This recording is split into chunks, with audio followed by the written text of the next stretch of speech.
Hello again, friends. Welcome back. Thanks for joining me here at the Boost Library of Uncorked Vintage Academia. My name is Oscar Montesiga, certified wine and spirits instructor for the International Wine and Spirits Guild. Today, you have the pleasure of joining me again with Nic Eastwood. Welcome back, Nic. Thank you, Oscar. Welcome. I'm happy to be back. Excellent. And I'm excited for you because we're tasting something that maybe you don't have a lot of experience with. So that's always neat, and that's part of my goal as instructor and community, partnership to instill education and bring topics that are of interest to anybody.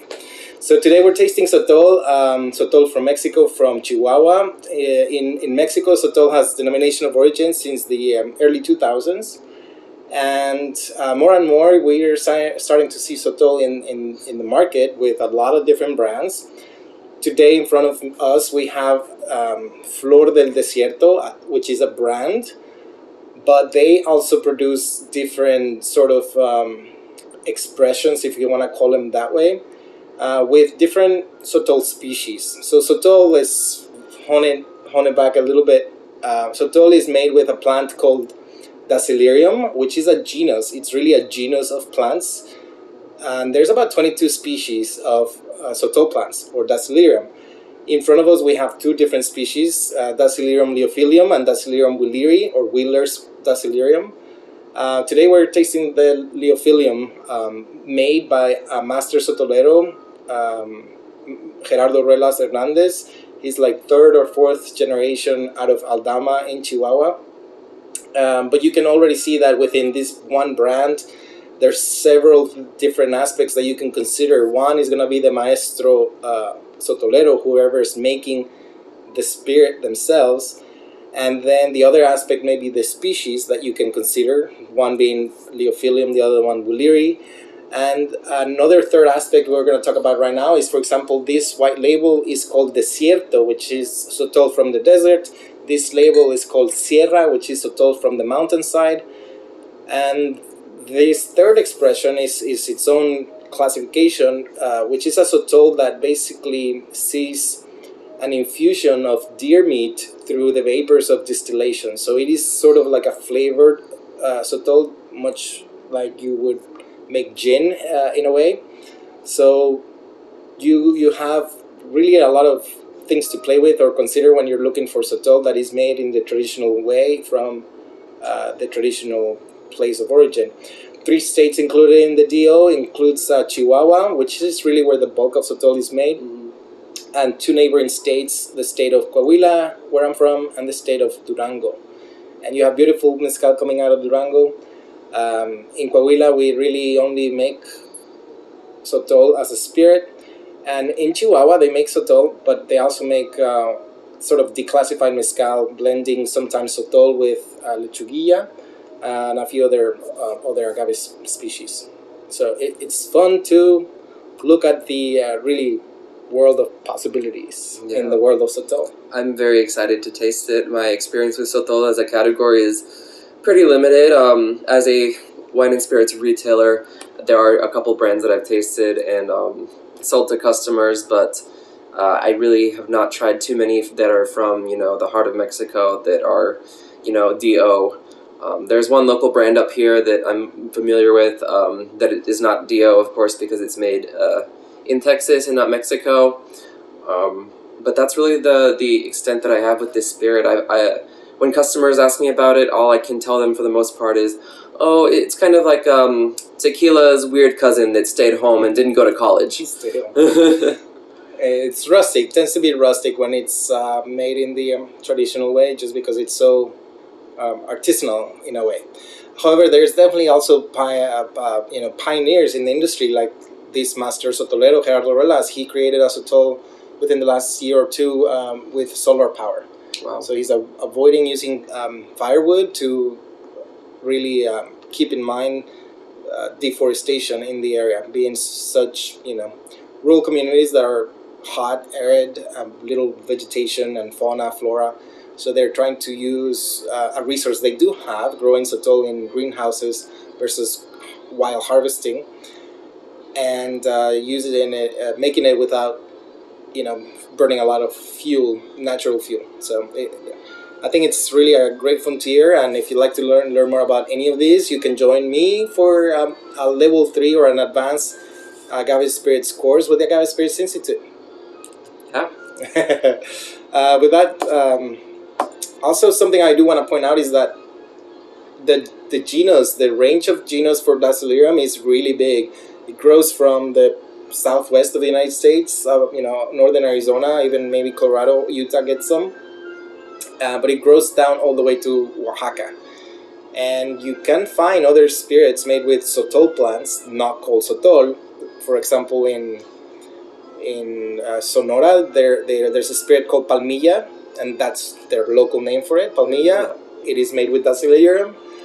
And in Oaxaca, they call this cucharilla or cucharillo. So if you find those things on the label... That makes sense because cucharilla is like little spoon, right? Mm-hmm. And the common name in English for the Sotol plant is actually the desert spoon. I don't know if you knew that. Yeah, absolutely. But so that's cool. In case you're watching this video and you're like, I've never heard of Sotol, maybe you know what a desert spoon is. Right. It's a wild, giant looking, it kind of looks like an asparagus almost. So this is kind of a version of the plant, right? It is a... I mean, well, maybe this looks a little more gentle because keep in mind it's a drawing, but the leaves can hang out more like a palm. So palmilla comes from the root word for palm, like a palm tree. So in colloquial terms, sometimes they call it a desert palm. Even though, I mean, palms also grow in the desert, but it's a Mexican desert palm. Desert spoon is another name. Desert flower is another name. It has many synonyms in colloquial terms, and whether you're using it for biological botany sort of reasons or like horticultural and ornamental reasons, it has different names. But the name of cucharilla or desert spoon comes from the fact that Native Americans through millennia, they used this plant. They would kind of chop off the leaves and you would harvest it the same way as an agave, even though they're distinct genuses and they do come from the same asparagus family, the Asparagaceae family. But once you chop off the leaves, natives would harvest the heart, and they do look like little spoons, almost like an artichoke. If you have an artichoke and you peel it, you can use that little squid, like a leaf, as a picking up sort of rudimentary tool. And Sotol has the same shape on the bottom that you could use that as a tool. With that said, besides a tool for eating, they've obviously used Sotol for food itself. It's a natural resource that they've used for food. They've used as a beer. Once you ferment Sotol, it's been used as a beer. And the leaves are used still today by the natives and all other local populations by weaving it, and they make baskets or textiles. Some other textiles, sometimes not mat. I'm thinking of mats or like... not like a rug, but something that you can just put in your home, and instead of being in the dirt floor, you have basically some kind of decorative covering for the ground. Right. Yeah. So, in terms of creating the Sotol spirit, would you say that it's a very similar process to making agave spirits such as tequila or mezcal, or is there any major difference in the production apart from the genus of the plant? No difference. So production is the same as any artisanal mezcal would be, that it's typically cooked by fire. It is then milled usually by hand, mallets, machetes, or axes, or stones, and then you would ferment, typically wild fermentation, and then distillation in boutiques, alembics, copper stills. So it's made the same way. And also, thinking back before DNA analysis, which really, it was in the 90s that we found the answer that Sotol is not an agave. For millennia or even centuries before then, it was always treated as an agave because you harvested the same, you would cook it together with agaves, essentially making a field blend. So in archaic times, people didn't really have the knowledge of science or DNA selection. There was no single variety spirit or whatever. Yeah, and who knows, maybe even then they wouldn't consider different Sotol species as separate because they tend to look very similar. But yeah, it's always been treated the same, even though looking at ranges, we know that Sotol has a different range in certain aspects than some agaves, mainly because Sotol really tolerates really extreme weather from both ends, extreme drought and extreme freeze. It Very can hardy. sustain, super hardy. So it can outpace the growth of agave in certain regions, because agave may die on occasion when you have an extreme drought, and it also does not tolerate long or extreme freezes as well as desert spoon. That makes sense, because I noticed on the bottle that the plant that was used to make the spirit that we'll be tasting today is between 18 and 22 years old before it reached the maturity to be able to be distilled. That's incredible. Yes. Many agaves you see on the market, agave spirits, tequila mostly, they'll harvest that thing at 7 years, which is pales in comparison to 22.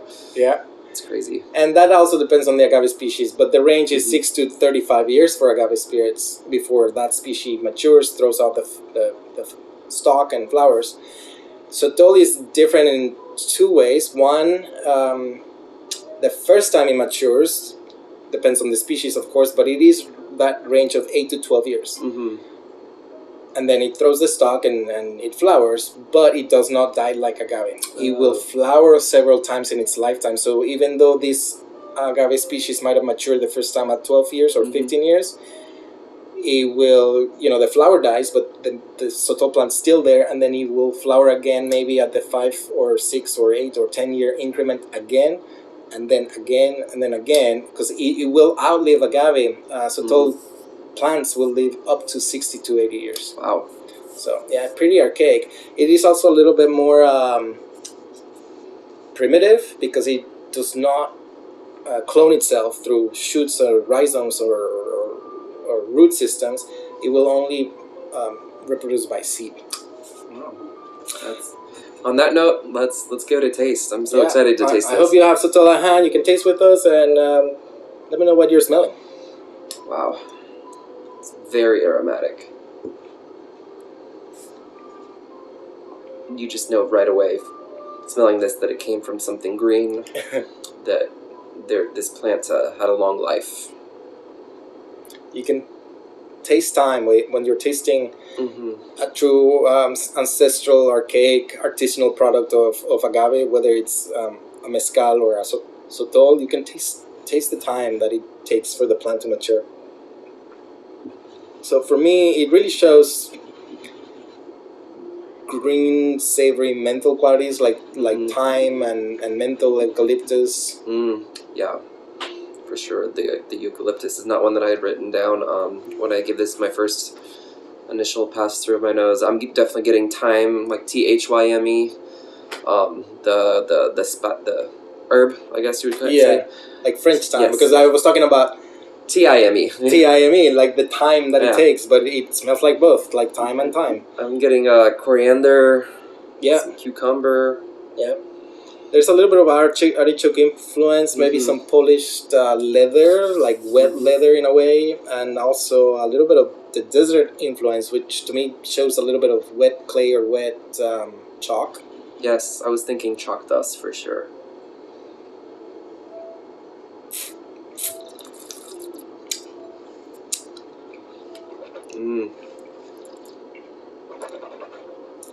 I'll let Nic talk about his flavor profile, but as far as structure, for me, this is right about the medium to medium full body. Has nice intensity of flavors, concentration of flavors, nice balance, and nice complexity. It's more viscous than I thought it would be. Just looking at it as a clear, unaged spirit, I was expecting it to be on the watery side, but this definitely has a coating mouthfeel. A fair amount of heat at 47% alcohol, so this is not, a diluted spirit. It's a little generous, yeah. As far as on the palate, I'm getting everything that I got in the aroma, the bouquet, but I'm also getting definitely some roasted qualities, some roasted asparagus. Yeah. A little bit of white pepper. Yeah, peppery notes. I want to say maybe some petrol, but not in a chemical bad way. It just has that extra complexity of it that I find very enjoyable. Fun. It's delicious. Yeah. So get your hands on some Flor del Desierto if you can find them. Different expressions, which is going to keep you busy. And I guess I made a promise to Nic here for your next episode with his My presence. with his presence. We're gonna taste through all three labels that are in front of us. So stay tuned for whenever he is able to come and visit me again at the Boost Library. But thank you for watching. Thanks for joining me. Thank you for having me, Oscar. Cheers.